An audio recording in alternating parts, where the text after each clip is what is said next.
오늘은 골로새서 3장 5절에서 11절 말씀으로 위의 것을 생각하며 살아가기라는 제목으로 은혜를 나누려고 합니다.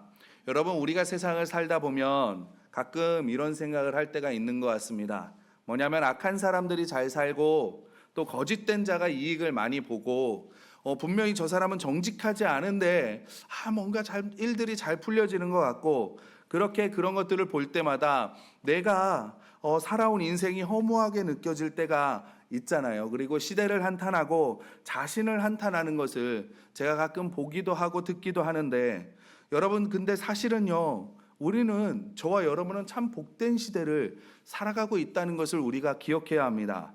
무슨 말이냐면, 구약 시대에는 성경의 표현으로 하면 하나님의 신이 사람을 떠날 때도 있었고 가까이 함께 있을 때도 있었다는 거예요. 그래서 시편 51편에 다윗이 하나님 앞에 기도할 때 이렇게 기도합니다. 주님 앞에서 나를 쫓아내지 마시고 주의 거룩한 영을 나에게서 거두어 가지 말아 주십시오.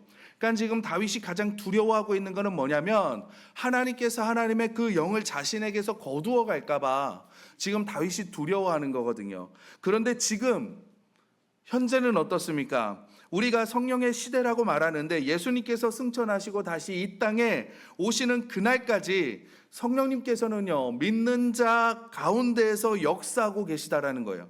지금 이 시간에도 저와 여러분 안에 함께 하신다는 겁니다.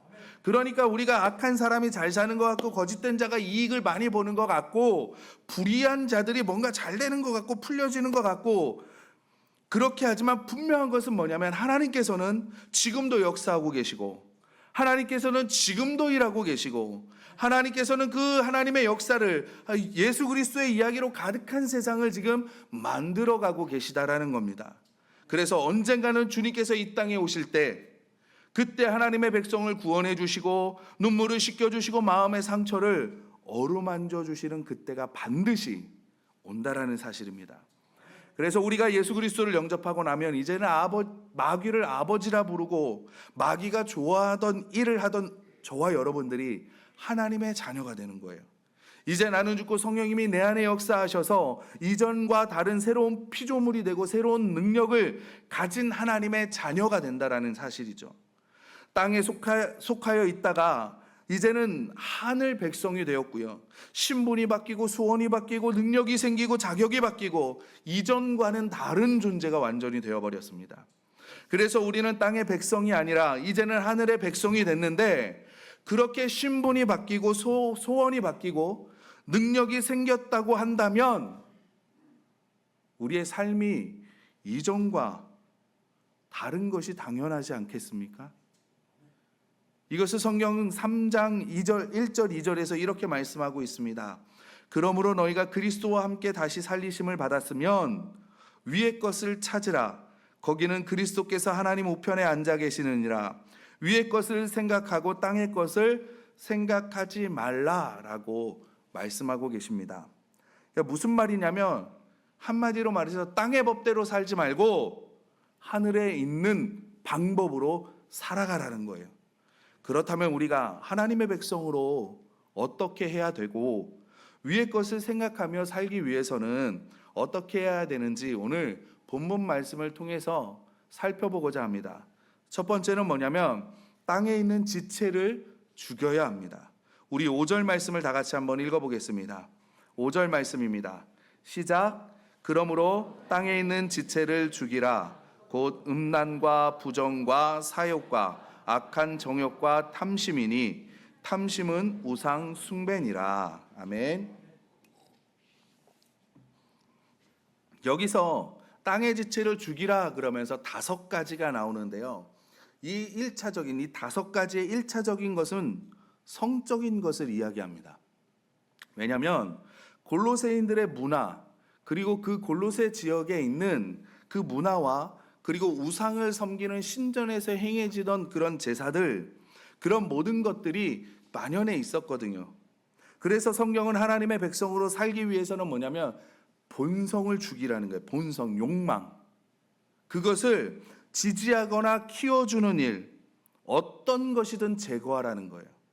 그 대신에 성령의 능력을 의지하고 의식적으로 매일 결단과 결심을 하면서 살아가라고 하고 있습니다.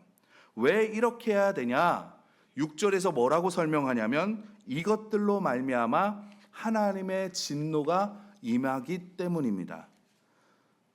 여러분, 우리가 그 사람이 무엇을 중요하게 생각하는지 아는 방법 중에 하나는 뭐냐면 그 사람이 어떤 말을 많이 하는지 보면 알아요.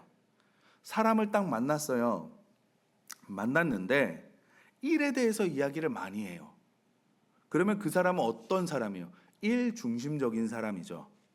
근데 어떤 사람을 만났는데 사무실에서의 일이 아니라 사무실 안에서 사람과 사람과의 관계에 대해서 막 계속 이야기를 해요.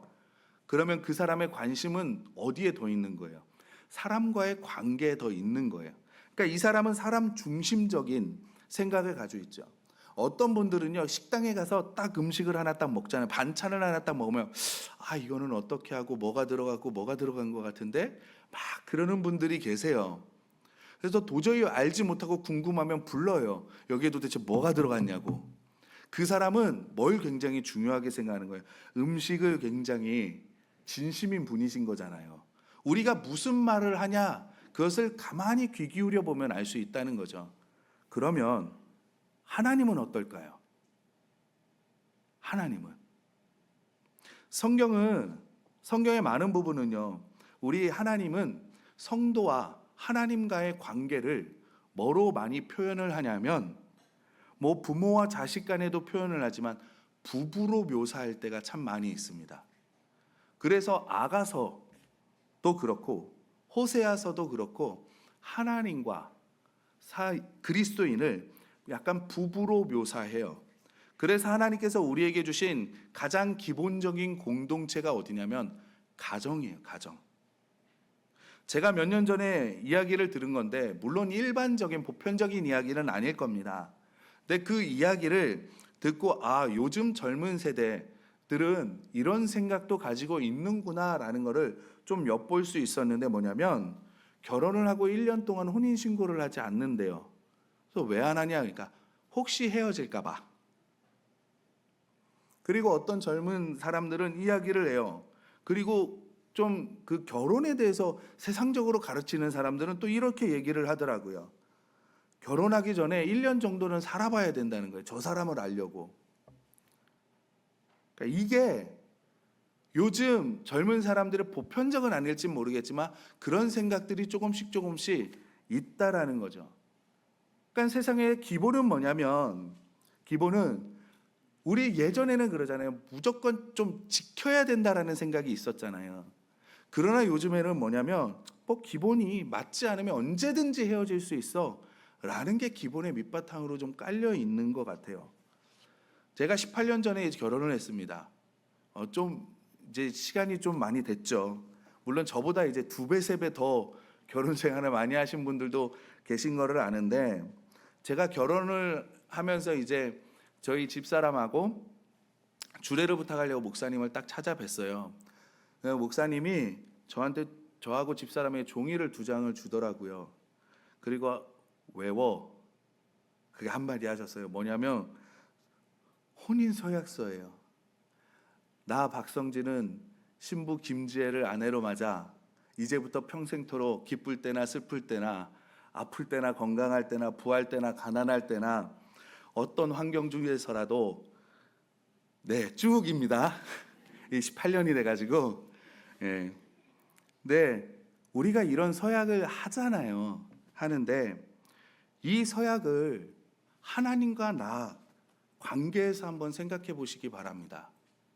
우리가 보통 서약을 할 때 이거 편을 가르는 게 아니라 누가 뛰어나다가 아니라 남자가 서약을 하고 그 다음에 여자가 서약을 하잖아요. 무슨 말이냐면 제가 하고 싶은 말은 우리 예수님께서 우리 예수 그리스도를 영접하고 하나님과 우리 사이를 부부관계로 생각을 한다면 하나님은 이미 이 결혼 서약을 공표하셨고 이미 그 약속대로 살아알고 계시고 그 약속을 이루고 계신다는 거예요. 그리고 그 다음이 신부가 이 서약을 한다면 어떻게 하겠어요? 같이 그렇게 그거에 맞게 생활을 해야 되잖아요. 저와 여러분은 어떻습니까? 저와 여러분은 하나님 예수 그리스도를 신랑으로, 내가 신부로 이 서약에 맞게 우리가 신앙생활을 하냐는 거죠. 그래서 우리 교회에서는 예비부부 학교처럼 커플의 삶을 준비가 되어져 있거든요. 결혼식 날짜가 딱 잡히면 6개월 안에 이 커플의 삶을 진행을 합니다. 그래서 저희 부부와 이 예비 부부가 7주간을 만나요. 그래서 결혼을 준비해요. 왜 이것을 하려고 하냐면 우리가 요즘 시대의 결혼식을 보면 결혼식을 열심히 준비해요. 신혼여행을 열심히 준비해요.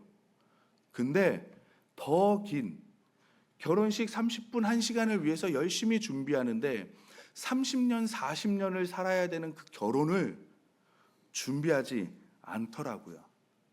그래서 이 결혼 커플의 삶을 통해서 정말 성경적인 가정이 무엇이고 성경적인 결혼 생활이 무엇인지를 좀 배워서 우리가 좀 알아서 정말 하나님이 기뻐하시는 가정을 우리가 좀 이루어 나아가자, 그런 거거든요.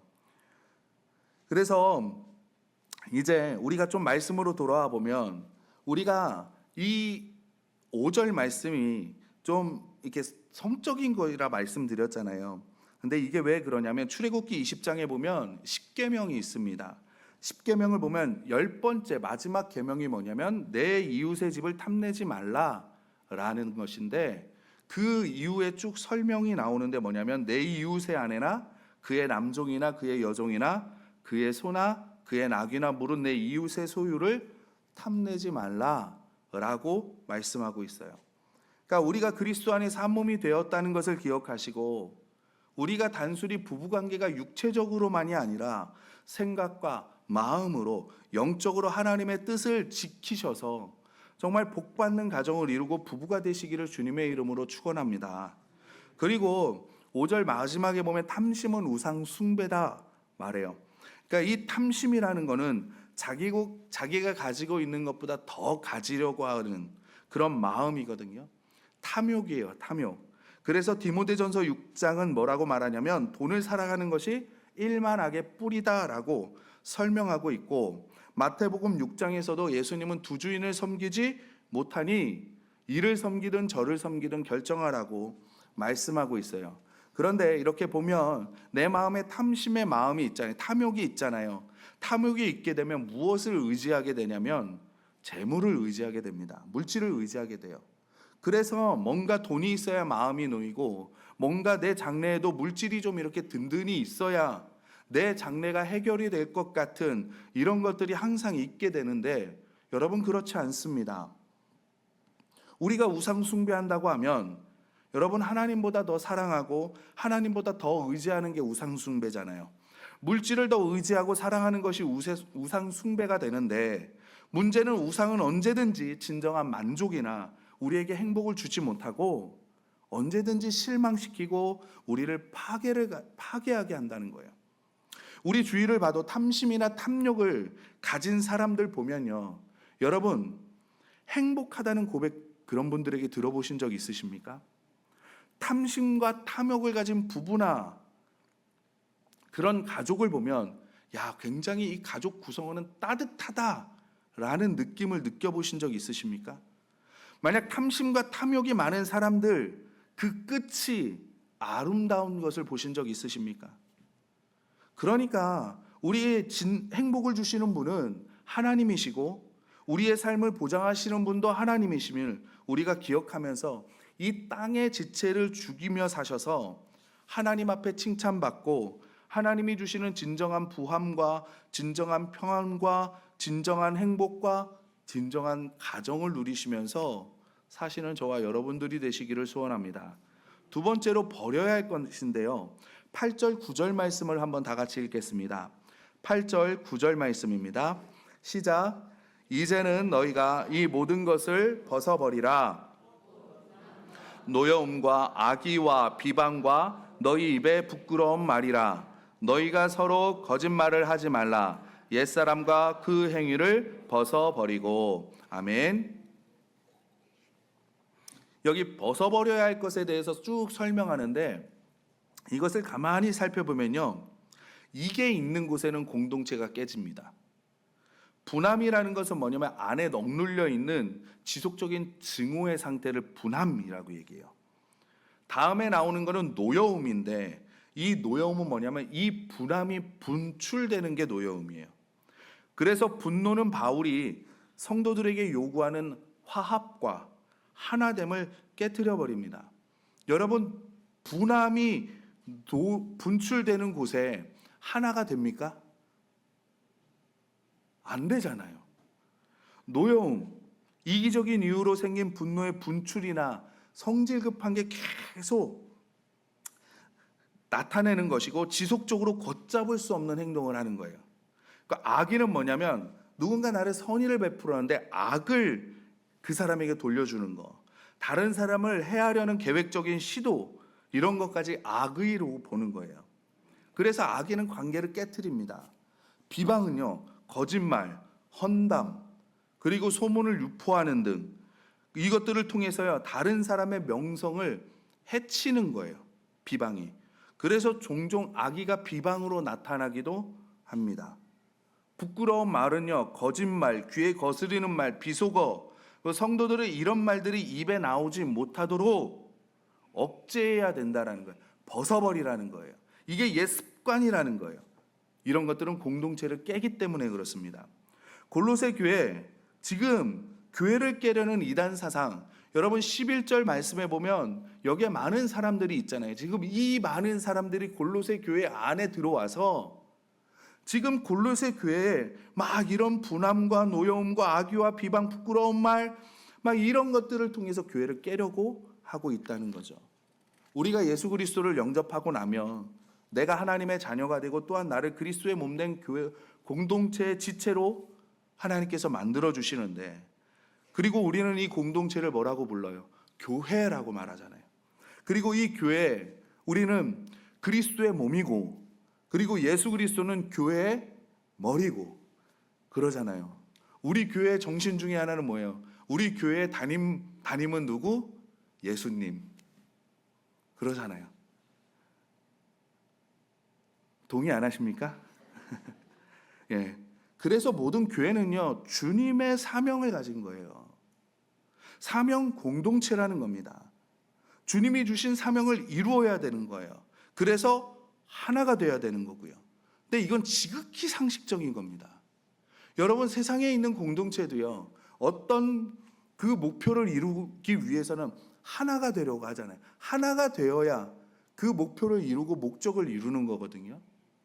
그러니까 공동체라는 건 그런데, 근데 이 사명 중에 하나가 뭐냐면 우리 교회 공동체가 주님이 머리가 되어 주셔서 주님께서 함께 하시는 공동체라는 것을 세상에 보여주는 게 또한 사명이에요. 그래서 요한복음 17장 21절을 보면 아버지와 아버지께서 내 안에 내가 아버지 안에 있는 것 같이 그들도 다 하나가 되어 우리 안에 있게 하사 세상으로 아버지께서 나를 보내신 것을 믿게 하옵소서라고 예수님이 기도하십니다. 그러니까 무슨 말이에요? 저와 여러분이 하나가 되면, 우리가 하나가 되면 세상은 우리 영도 교회를 보고 뭘 안다는 거예요? 야, 예수님이 정말 하나님의 아들이시구나. 그걸 안다는 거예요. 그리고 우리는 그것을 보여줘야 된다는 겁니다. 왜냐하면 이 하나됨을 보면서 세상 사람들은 아는 거예요. 왜? 하나 되는 게 얼마나 힘든 일인지 아는 거예요. 세상 사람들은 하나가 되기 위해서요, 어떻게 하는지 한번 생각해 보시기 바랍니다. 자기가 잘 아는 사람, 자기와 맞는 사람, 자기와 친한 사람, 이런 사람들하고만 사귀려고 하고 그러려고 해요. 왜요? 그래야 좀 이렇게 다투지 않고 하나가 될 수 있는 확률이 더 크니까. 그래서 나와 다른 사람들하고 부대끼면서 살려고 하지 않아요. 굳이.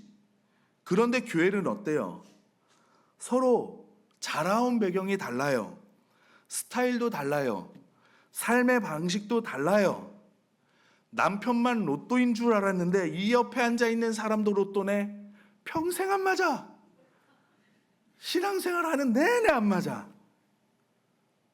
그래서 하나 될 이유가 없는데 보면 하나가 되어 있어요. 그러니까 이런 것을 세상에 보며 아이 저런 사람들이 어떻게 하나가 될 수 있지? 다 다른데 이상하네? 그러면서 야 정말 예수님이 하나님의 아들이신가 보다. 나도 예수님을 한번 믿어볼까? 이런 마음이 들기 시작한다는 거죠. 그래서 교회 공동체는요, 하나 되는 게 선택이 아니라 사명입니다. 사명. 우리가 그것을 명심해야 돼요. 그래서 우리가 하나 되기 위해서 이것을 방해하는 것을 헌옷처럼, 더러운 옷처럼 벗어버려라. 그것이 8절 9절에 나와 있는 분함과 노여움과 악의와 비방과 거짓말과 옛 사람의 행위, 이것을 벗어버리라는 거예요. 그러니까 제가 지나다니면서 이제는 귀를 기울이겠습니다. 우리 옛말에 반말은 쥐가 듣고 낱말은 새가 듣는다 하잖아요. 우리는 좀 바꿔 불러야 돼요. 매일 24시간의 말은 성령님이 듣고 이제 교회 내의 말은 박성진 목사가 듣는다. 네. 이런 모든 것을 벗어버리셔서 위의 것을 바라보시면서 하나님이 기뻐하시고 주님이 원하시는 우리 정말 성경적인 그런 교회 공동체를 세우기 위해 힘쓰시는 저와 여러분들이 되시기를 주님의 이름으로 소원합니다. 세 번째로 새 사람을 입으래요. 우리 10절 말씀을 다 같이 한번 읽어보겠습니다. 10절 말씀입니다. 시작. 새 사람을 입었으니 이는 자기를 창조하신 이의 아멘. 새 사람을 입으라고 말씀하시면서 그 종류에 대해서 오늘 읽진 않았지만 12절에 이렇게 설명해요. 하나님이 택하사 거룩하고 사랑받는 자처럼 긍휼과 자비, 겸손과 온유, 오래 참음을 옷 입고, 우리가 옛 헌옷을 벗어버렸잖아요. 그럼 새 옷을 입어야 되는데 그게 뭐냐면 긍휼과 자비, 겸손, 온유, 오래 참음 이래요. 무엇을 이야기하냐면 하나님의 성품을 이야기하는 거예요. 입으라는, 이제는 새 옷을 입으라는 것은요, 나의 이전의 습성, 습관은 더러운 옷을 벗어버리고요, 이제는 새 옷을 입으라는 건데 예수 그리스도의 성품을 입으라는 겁니다. 그런데 예수 그리스도의 성품을 입으라고 하면 뭔가 뜬구름 잡는 것 같고 어떻게 해야 되는지 잘 모르겠잖아요. 그런데 이것을 갈라디아서 5장 22절 23절이 너무 감사하게 잘 설명해 주고 있어요. 제가 읽어드릴 테니까 잘 들어보시기 바랍니다. 오직 성령의 열매는 사랑과 희락과 화평과 오래 참음과 자비와 양성과 충성과 온유와 절제다. 여러분 뭔가 감이 오지 않으십니까? 성령의 열매는 성령 충만이라는 거예요. 그리스도의 성품의 옷을 입기 위해서는 성령 충만해야 된다라는 겁니다. 그래서 성령 충만하여서 그리스도의 성품에 참여하라는 거예요. 그런데 여러분, 우리가 그냥 가만히 있으면 성령 충만합니까?